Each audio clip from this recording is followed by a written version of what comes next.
Hello, everyone, and welcome back to the latest episode of the JKL Media Podcast, where we do one-offs of movies, TV shows, books, comics, whatever that captures our fancy at the moment.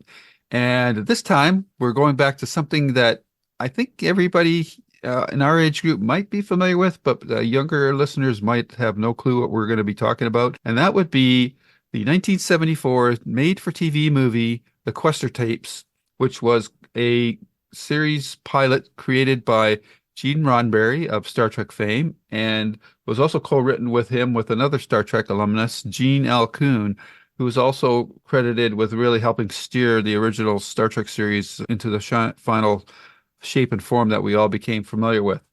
This is a interesting movie about a android who has incomplete memory tapes and is, as a result, must find his creator and find out what his purpose is before he will self-destruct. And it stars a pre-MASH Mike Farrell. Robert Foxworth plays the android Questor.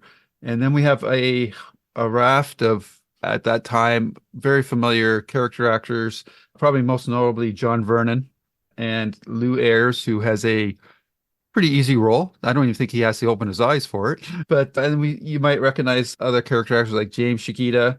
Walter Koenig has a very small part in the movie, and Majel Barrett, who you may know was Gene Roddenberry's wife or husband, wife. They were a husband-wife team and played Nurse Chapel on the Star Trek series, as well as doing the voice of the computer.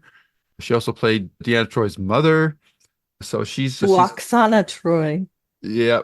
And so she has a fair role, not a big role as well in this. So it's a very intriguing premise for the movie. And generally, for me, it hangs together pretty well. I think the special effects are not too bad given the time period. And it uses matte paint in one particular scene. And I'm old school. I love matte paintings when they're incorporated into live action. And I thought it was done pretty well. But it raises some interesting questions that have become even more relevant today about AI. And oddly enough, the movie probably fell out of favor for a while, I think, because it felt so dated, but the concepts never really went out of date.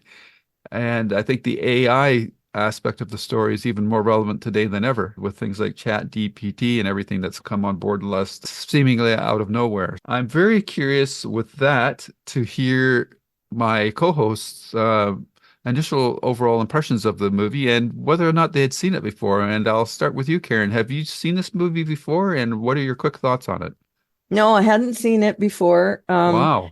It was very reminiscent of backdoor pilots in those Mm. days. Yep. The music, the special effects, that sort of thing. It really did put me in the mind of those kind of one-offs or two-offs, things that were created to maybe become more, but ended up standing on their own because it wasn't picked up or whatever. We don't do that much anymore. And it's sad to me that we miss out on some things that might be decent movies that, because no one's willing to take a chance on it. But this is definitely dated. I'll say that right up front. But I think for the time period, it was very much in character. It was 1974. It was a time that we had that kind of opening music that sounded a little crackly, maybe. Some of the, it was, some of the acting was 70s acting as well. And that, I'm not saying it's bad. I'm just saying it's very reminiscent of Mhm. the other things around in that time period. So I enjoyed it. It seemed to go pretty fast for me. And I'm glad that we watched it because this is definitely, it was right up my alley. This is the kind of thing I would have watched. But okay, and I'm gonna make you guys sad. I was 6 years old when this came out. So I probably just barely missed it. Jesse. I do not remember watching this, though I might have. It did not. I remember Genesis 2, right? That was another Roddenberry episode and it's set in the future, right? But I don't remember this one. It is very much of the time. and I will bring up pacing. I when on Next Stop Everywhere, Charles and I talk classic Who from the 60s and 70s and early 80s, as well as modern Who. And one of my complaints about classic Who is often it's a 6-part story that could be told in 3. And so there were scenes where I go, this is so much of the time where, and one of the things that made me remember that is there was a podcast where they were talking about stories, a writer, and someone mentioned I was watching a Barnaby Jones, and we showed them get out of the car, walk up the driveway all the way to the door with no dialogue. Yep. And you're like, we would never do that today. Oh. We can. So that said, and also I'm sure we're going to talk about the link to data. Yep. This was really well done. I enjoyed it a lot. I have a few nitpicks and I have a few complaints when we break it down to a little more specific. Mhm. But I think this would have been an interesting series. I think you could have done this is a blend of Highway to Heaven, and then also because it could be a case of the week, right? Yep. Where he's helping someone, Yep. yet the overarching arc. And so I think it was it was a good concept. The other thing I wanted to talk about is the Hollywood Reporter. We talked about that in our Babylon 5 podcast a little bit, or I think we're pre-recording, that networks don't do pilots anymore. No. Because they buy a concept and they give it directly to series. But there was a time when millions of dollars were spent on pilots, on drama pilots, on comedy pilots. It gave work to everyone. It gave everyone a chance to do things.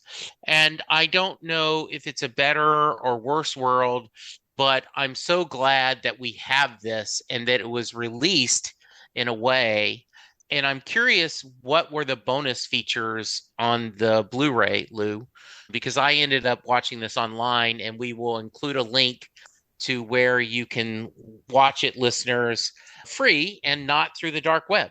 Yeah, there's basically just a commentary track by a TV critic, screenwriter Gary Girani. He's done other ones for the Blu-ray is released by Kino Lorber, and he's done other commentary tracks for their other TV releases. And it has some interesting information about the conception and production of the Questor Tapes, its themes and tones, broadcasting history, etc. And there's also the trailers for the Questor Tapes, and that's pretty well it. So it's a pretty bare bones release in that perspective.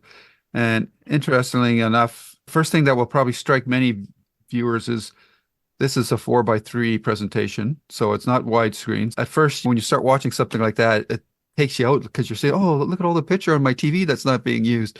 But once the story started up, I've totally forgot about the black bars on either side. I don't know if you guys had that same experience, but some other interesting tidbits about this. This is the last thing that Gene L. Coon worked on. He passed away shortly before the movie aired, which is most unfortunate. DC Fontana did the novelization of the movie, and she dedicated it to Gene L. Coon. Originally, Leonard Nimoy was offered the role of Questor, and he was in fact had signed to do it.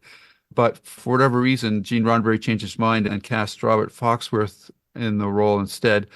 I personally think it would have been a bad idea for Leonard to do this role. It's too much like Spock. I think Robert Foxworth, a very slim Robert Foxworth, did a pretty fantastic job in the role. It's a thankless role for him in a way because he can't really emote, and he has to do all these kind of mechanical gestures and motions that don't make the character somebody that you initially can really warm to or relate to. But I think by the end of the movie, he's had quite a arc, and I found him pretty likable.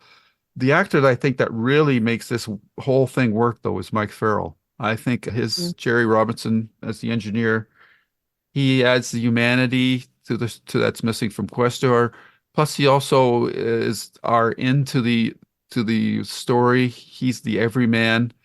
And he sells everything. There's never a moment in here where I felt that the story point was awkward or handled awkwardly because he was able to do it. He's got that Richie Cunningham, Ron Howard vibe. I think that really grounds the story. And I'm just curious, talking about the two leads, and I'll throw it to you this time, Jesse. What do you think of them and the two characters? What's interesting to see BJ, right, in a different role. I thought he was really well done in this. I thought his connection, his stubbornness, where instead of calling him was really well done. And I thought there was enough humor in the role, and Mike played it really well, that he was trying to do the right thing for this person, this android he helped build, and the idea that you can be a friend, right? The intelligence was a really nice subplot. I got a little tired of Robert Foxworth's robotic speak and the use of weird words. I don't know if it seemed a little robotic, pardon the pun, and I don't know if that how it seems, and I'm rewriting, there seems like a better way to show Questor's journey as a becoming sentient and doing that. But that was just a little off-taking to me. But they had great chemistry as friends. I loved their kind of buddy cop time together in the casino and the different discussions. It really does fall on these two leads to carry the movie. And I think they overall did a really good job. I would have liked to see Nemo. Nemo, gosh, did this. It would have been interesting. I know Robert Foxworth from Falcon Crest, right? The 80s primetime drama. Yeah. But yeah, it was a fun hour and a half. And you do see it, because it had to do a lot of world building. And they did it overall, really communicated, and the two leads were very enjoyable. All right. Karen. Yeah, I think it's interesting. I read some trivia about it that Foxworthy was offered the role of BJ Honeycutt on MASH. And of course, it ended up that Mike Farrell took the role. So it's an interesting little connection there. He's one of my favorites on MASH for sure. So seeing him in this with that similar aw shucks vibe, and I get what you're saying with the Richie Cunningham, it definitely feels that way to me. Yeah. Without being goody two shoes, which I appreciated. That in the Questor tapes where he has interactions with the Countess lady, whatever her name is. I'm sorry, I've forgotten. But yeah, he definitely has those qualities, which I also like in his MASH character. And I liked that they made him smart without being cocky. Because you get a lot of like scientist roles where the guy is too good for his own farts. Yeah. I hate to say it that way. And I will say, I agree with Jesse on the acting, on the android acting. Just 1 year before this was Westworld. And to put it up to that example, Yul Brynner was a very convincing android. And I think Questor was convincing enough to allow me to buy into it. But there were some choices there that were a little not so great. But I think he did a good job. Androids weren't all over the place at that time. So it was difficult to like get into the head of an android. Can you give me an example of one of the things that you found off-putting? His movements weren't exactly right. He would be very wooden, and then all of a sudden he would do something that's not as wooden. So it broke that but I think he did a good job. I'm not. No, I was just curious. That's all. Yeah, it's the 70s. Like I said, there weren't androids on every show back then. And I do see the influences on Data in that role. Sure. So yeah, I liked it from that perspective as well. But I really love these two. And of course, John Vernon, I know him best from Animal House, which is so stupid. But he plays Dean Wormer in Animal House. And to see him in this role, this is a very him role. And to see him play it as straight as possible, I think he was good for this as well. So the acting, I can't complain. Yeah. Go ahead, Justin. Yeah. No, I was to jump. Maybe I'm jumping ahead, but I did want to talk about Vernon. He is such a iconic 70s, 60s, 70s TV presence. Yeah. When you look at his IMDb page, it was everywhere. Yeah. And this is those where you could make a good living just episodic TV. Yeah. Sure. And absolutely Animal House, you know him, but this is that guy. Yeah. The guy that is the straight-laced commanding figure, authority figure. Figure. Stentorian voice. And He did a lot of voiceovers as well, respect. Which I like. Yeah. Oh, that voice is amazing, and he looks that it's an interesting face. It's not quite handsome, but it's also very rugged and looking. He is such a strong presence in this.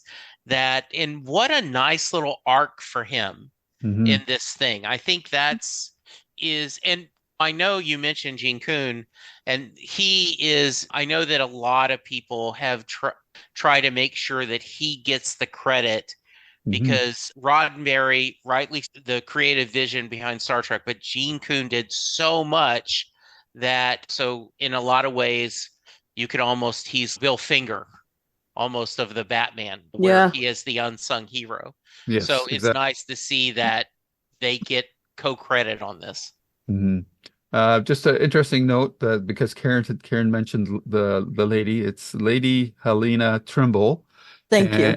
And if you are a Star Trek fan, you will recognize that name. Trimble is probably a shout out to Bijo Trimble, who led the letter writing campaign that gave Star Trek, the original Star Trek, its third season. So that's awesome. Yeah, that's very cool. Yeah, let's talk if you want to talk about the other characters, I'll let you. I think most of them are just filling story roles. Though I would say that Lady Helena Trimble, if they had gone to series, I think that role could have been an interesting one. There could have been like a triangle between her, Questor, and Robinson. That would have been interesting to see. But the main regret I have from the movie is that we didn't get to see more of the interactions between her and Bester and Questor and Robinson. The control unit, the area where he was able to link into all the government things and all whatnot is quaint, especially by today's standards. But it did look like somebody with a bunch of computer screens doing social media, basically. So I got kind of a kick out of it. With the cone of silence from Get Smart. Yeah. And to Jesse's point, when he pressed 3 buttons to turn things off, I said, okay, we get it. Then he pressed 4 more buttons, and I'm going, okay, we get it. Why did you just have 1 button to turn everything off at the same time and then another button to raise the helmet? Like that, those are the little things that really date the show.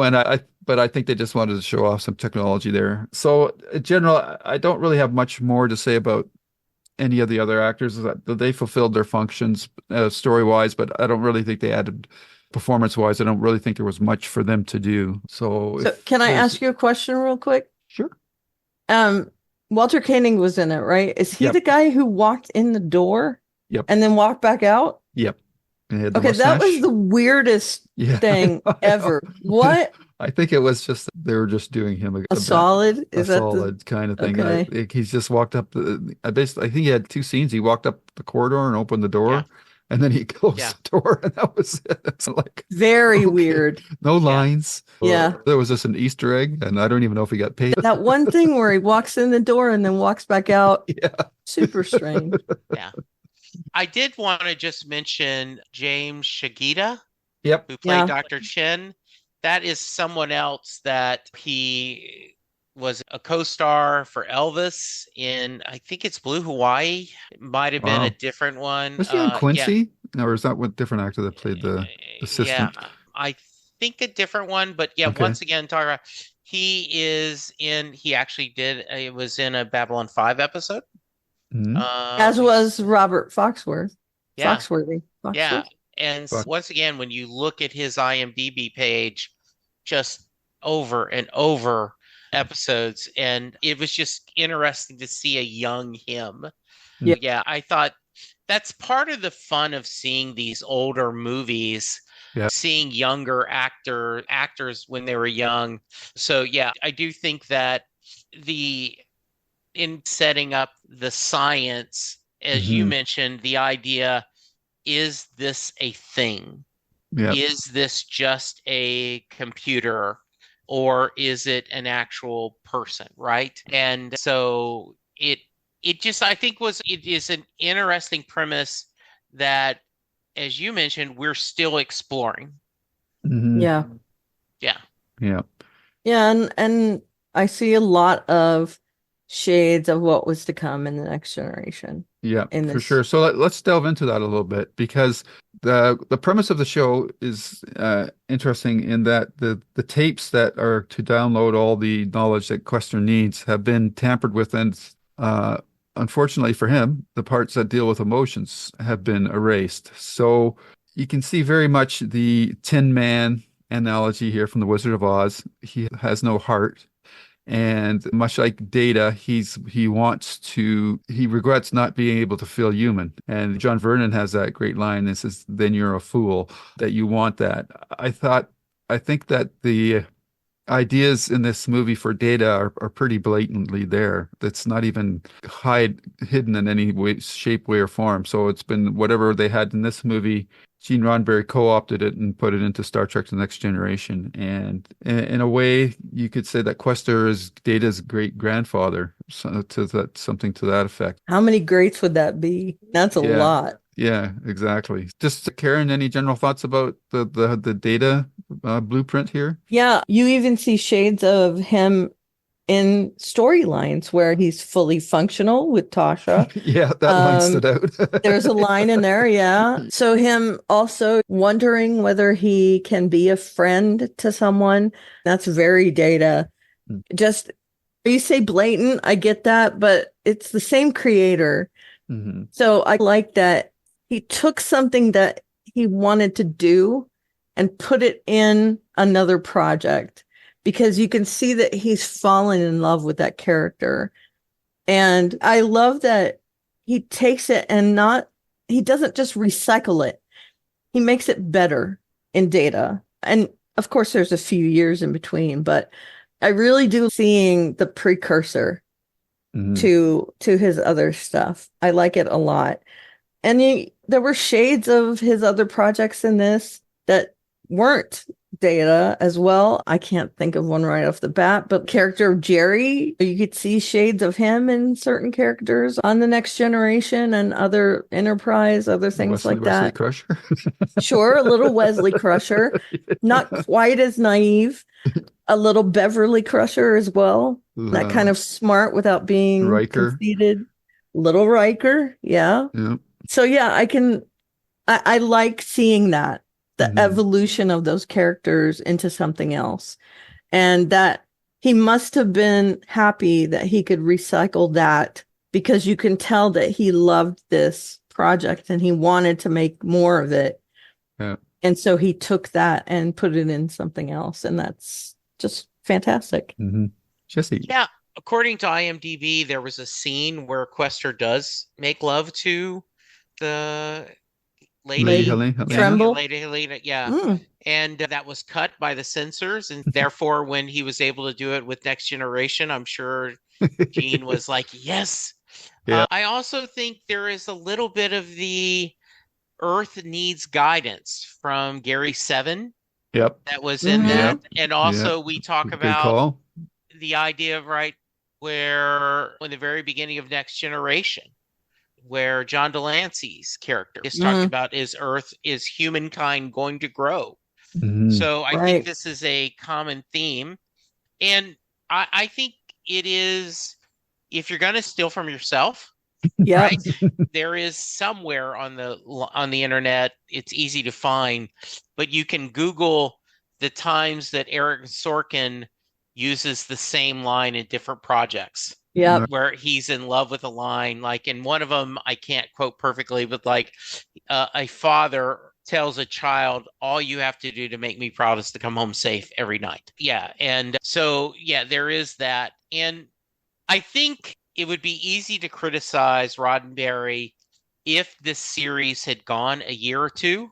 Mm-hmm. Then Yeah. you're like, okay, you're retreading use. Yeah. But since you did not get this, then you can go and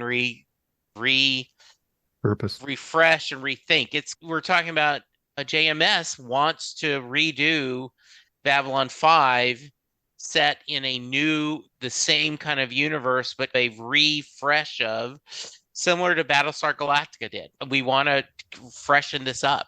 So I think it's really well done. And it is, you see that the themes that was important to Roddenberry about humanity and the setting up that this is the last of the Questors, right? Mm-hmm. You see that, and I assume that was the matte painting you're talking about, Yep. where you see Yep. all the different Mhm. things. Yeah. That the premise of, okay, I'm damaged, so therefore I need a human companion. That sets up our brotherhood. Yeah. The idea that Vernon sacrifices himself, which is very emotional considering we had not spent that much time with them, right? Mhm. Yeah. That I really don't buy that moment, but yeah, okay. that's my biggest complaint about the movie. But You yeah. think it was overly, he would have found a different way? Yeah, I think he would have taken Questor and tried to make money off of him. Oh, you Yeah. don't That think he would have wouldn't have moral, changed his mind? He yeah. wouldn't have had the Yeah, road no. to Damascus moment? No, I didn't buy that. But No, and I think Jerry was more in that role, and they didn't need to make, what's his name? Jeff. Daryl, They didn't need to change him. yeah. That's just Okay. my thought. Oh, that's interesting. Yeah. Okay, so we've gotten to the mountain, so to speak, Yeah. Mount Ararat, which I think is a cool little add to the mythos of the series. And we get that map painting with the seemingly endless stretch of, and while visually it makes a great image, logically it makes no sense at all. Why would you keep all these android bodies there to be discovered? Maybe you could argue that in the future that mankind would want to see all these things just to find out what has been going on. But the first time I watched it, when I said that, do they add a new table every time the next android's coming? But when he said, when Questor said that he would be the last one, and yet that he has a lifespan of 200 years, I'm thinking even back in 1974, if this movie had taken place in real time, let's say that's 40 years ago, or 50 years ago, it's interesting to think, and this is the central premise of the movie, which is very much based on the prime directive from the Federation, Star Trek, that we don't interfere, we just observe. I'm wondering how Questor would be feeling about his prediction right now, based on the way things are today. And this is where I think the relevance of the movie really shines forth, is that here this movie is proposing within the next 200 years that we're going to get our shit together and they don't need the androids anymore. And curious, Karen, as to how that struck you, that whole the premise of the story. What did you think of that? Did you like it, or did it make you feel like Vernon, that he doesn't like the idea of humankind being manipulated? Yeah, I think that was a good conceit for how he came to be. One of my questions was, how did all of those other Questors come into being? Yes. Were they all That's the sent? yeah. Because they had to build Questor. Yep. So how did all the other ones get there? And that kind of took me out of it for a second, but it's a very small hand wave to me, because they show that they have a larger purpose than just, hey, there's an android we're making. And yeah, I will say I love, and this strikes me every time I see one of Gene Roddenberry's projects, he was incredibly prescient. This was long before real robots, which we have now. They're not good, but we do have them. And he predicted like the iPad kind of thing and the cell phone. And there's notes of him saying, here's where technology is going to go in all of his projects. And I really appreciate that. And I would like to think that we're better than we were back then, but I kind of wonder if we're not worse than we were in the 70s, to be honest. Climate change, people are dug into their opinions on things and never want to change, even if they know deep down they're wrong. I think that's a lot of what goes on today. If they really question themselves, they would rethink their thoughts on things. And a lot of our laws have gone backwards recently. We're burning books. Women don't have agencies over their bodies. There's just so many things that have gone backwards. And it was nice to see some optimism that was going on in the 70s. I would like to have some of that back. Jesse. Yeah, it is funny, the idea that we thought that within 200 years we would be out of adolescence. This is 40 years later, so I guess we still have 160 years to get our crap together. Yeah. But right now we are not looking good. Yeah. I didn't have a problem with the change of plans, the conversion. Change of heart, just because it was the pilot and you wanted that. Though I think it would have been more interesting that he could have been their ongoing nemesis. Absolutely. That this was still wanting to do that. But it does give the actor a chance to bond and kind of show a change of heart. Yeah, I assume that normally the previous Questor is the one who builds his or her replacement there. Yes. So that's this idea that something has gone wrong, and that is the premise of trying to figure out what's happening. I had thought that the premise would be more searching for this Questor Tapes, I think it would have been a longer journey to try to find his purpose and what's going on. And I think in a modern era, that's what it would be, right? That would have been season 1's finale. And then you'd reset the premise of going forward, right? Yeah. Yeah, that makes sense. Yeah. It is interesting about what would Questor have to be doing today to try to steer humanity back towards a positive future. And as Karen mentioned, the pilot doesn't answer the question where the androids originally came from. I assume it's probably something like the Gary 7 episode from Star Trek, The Assignment Earth, which was also a backdoor pilot, where there's a race of aliens that I think in that episode they were called the Protectors. So I think it's something similar to that, where there's some sort of advanced race out there that's trying to nurture all these other burgeoning civilizations onto the proper path of development. So that would be a question that I would think that would be answered later on, and that might be like the overarching series storyline.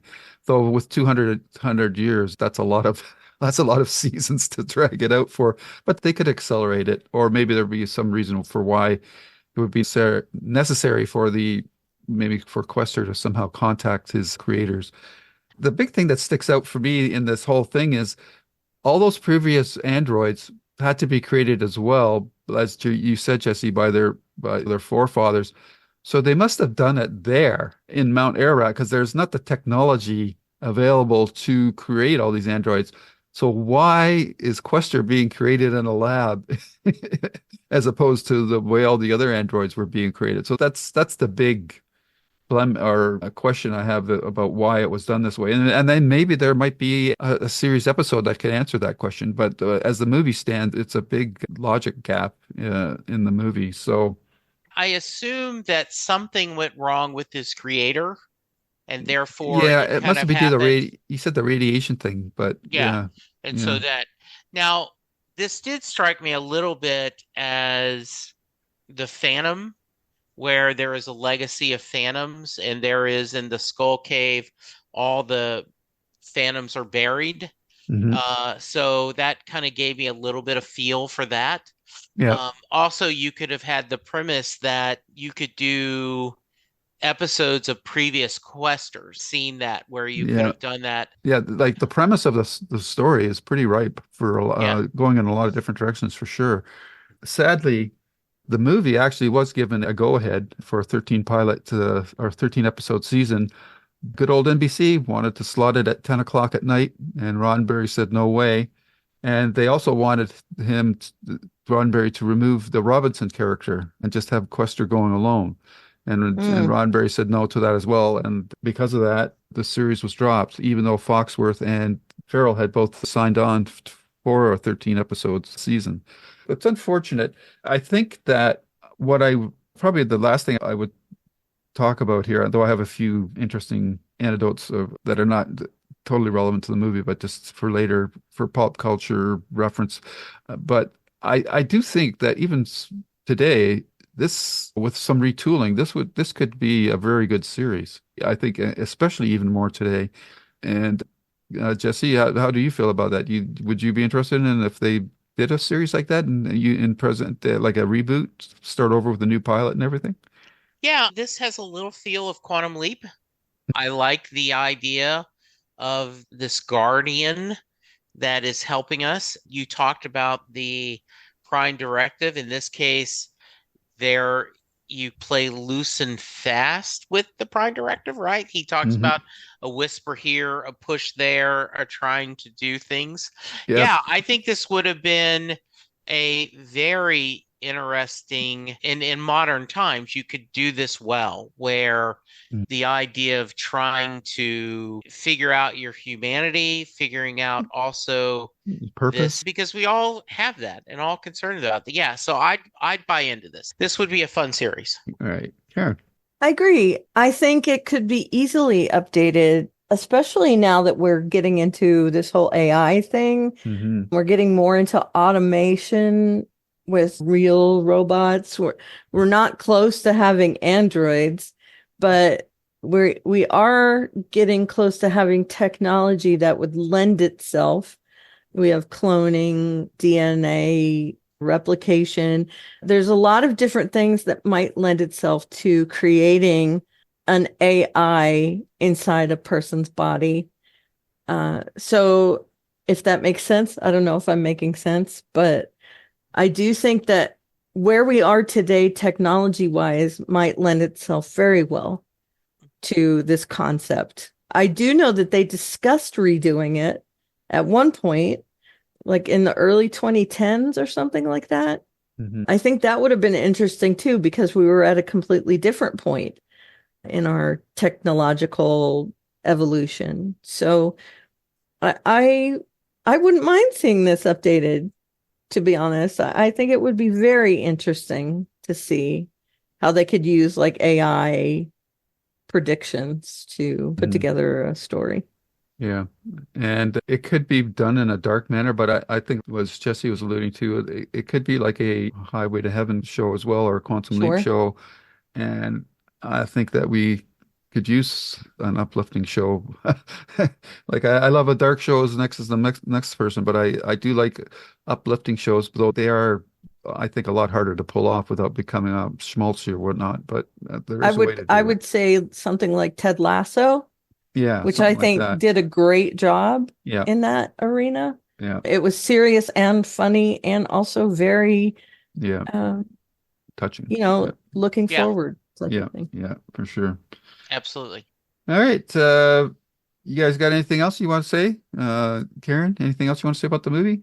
No, oh, I will give you one little note. When I put it on yesterday, I had put it on a hard drive and Hmm. connected it up to the TV. And so I was watching it on the big TV, and my husband walked by and he said, "Oh my goodness, what is that you're watching? It's got to be something I saw," because he watched all that stuff, and from the theme song he could tell, okay, this is early 70s. I'm sure I watched it.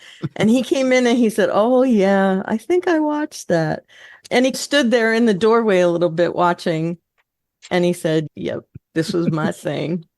And he says, Night Stalker. He mentions a bunch of stuff that he watched, and I thought, yeah, I could see that definitely. Yeah. Cool. I- Jesse? Yeah, I was smiling at the costumes, the very thick ties, Yeah. and, The and then huge lapels, Collars. yes, right? and then the leisure suits that were known from Steve Austin's $6 Million Man Yep, would yep. wear that everywhere. Yeah. So brought back a lot of memories of me watching this TV. So it is. I'm glad that it's there and we're getting to share. Yeah. So and I was really happy. I was something- really happy. Something else occurred to me too. They did a lot of things that I thought would come back up, and I was surprised it didn't. Like, she emphasizes very strongly what the sequence is to get into that secret passage, and then it's never used again. Why would she emphasize that?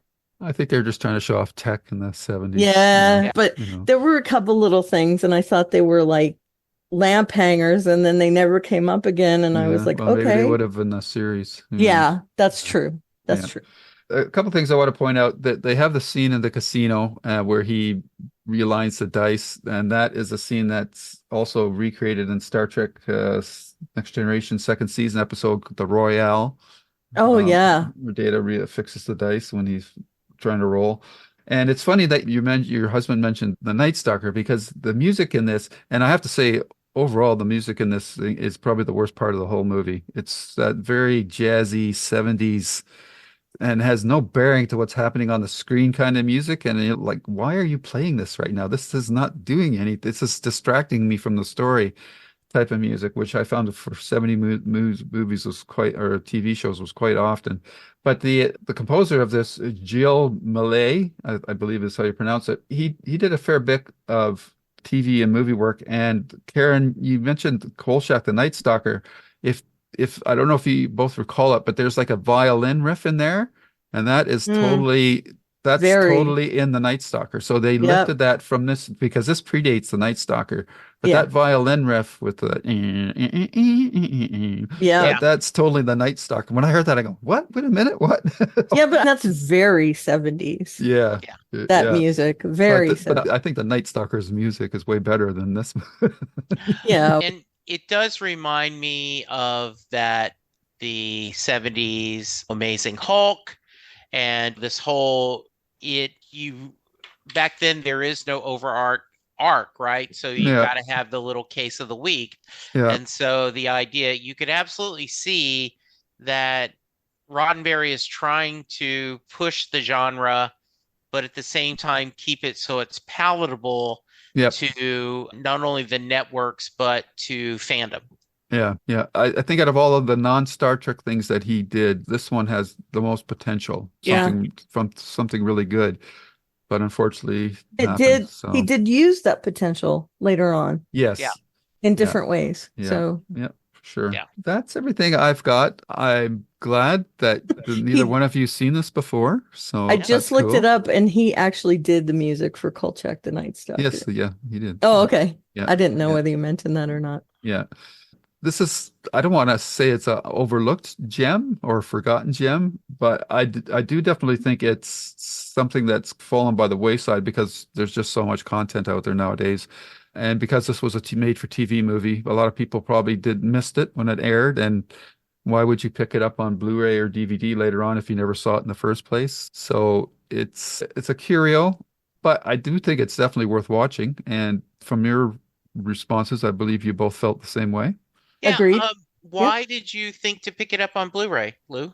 Oh, because it just brought back fond memories. Okay, I just didn't know how you'd seen it and how you happened to run into it. I think I've even read I was a big original Star Trek fan, so anything Roddenberry did, I was always trying to, and that was not easy to do back in the pre-internet days. Yeah, but for some reason, this one just, I don't know if I caught a commercial on TV for it before it came out, and the whole idea of an android back then was like, wow, this is really cool. Because I was a big Lost in Space fan, and I loved the robot from Lost in Space as well. So this was right up my alley. And I remember the gist of the story, but I'd forgotten the finer details. And even though we didn't talk about it too much, I thought Lou Ayres, another great character actor from, I think he's more from the 50s and 60s, but in his prime, because he's pretty old, and the scenes that he has, he adds the right amount of solemnity to the storyline. And that's where you need these good character actors to sell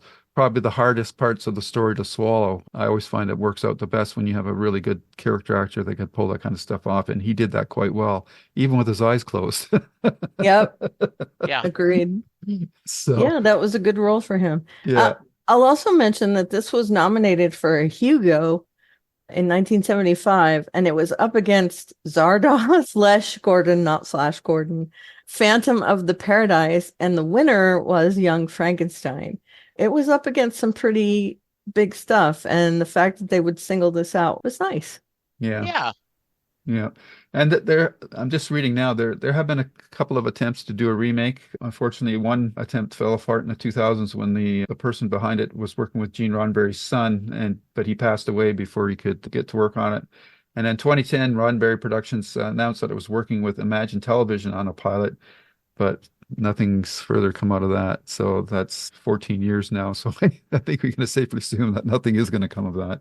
But Yeah. I do really think that this would be worth something for somebody to revisit and do something with it. But that's about it. That's all I've got to say on it. And I'm glad that you both enjoyed it. And I highly recommend to anybody out there, especially if you're of our age, this is a great time capsule back into 70s television. And it was great to see a lot of these character actors in their prime, and all within a story that is even more relevant today than when it was made back in the 70s. Good ideas never really die. As we've discussed, they keep getting recycled and reused.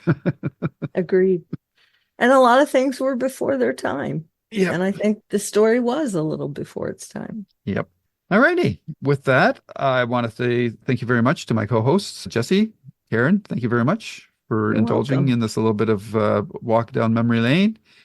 And for all our listeners out there, I hope you enjoyed this episode. And till next time, stay safe and let's be careful out there. Bye-bye. Bye. Bye. And scene. The proceeding has been a JKL Media production.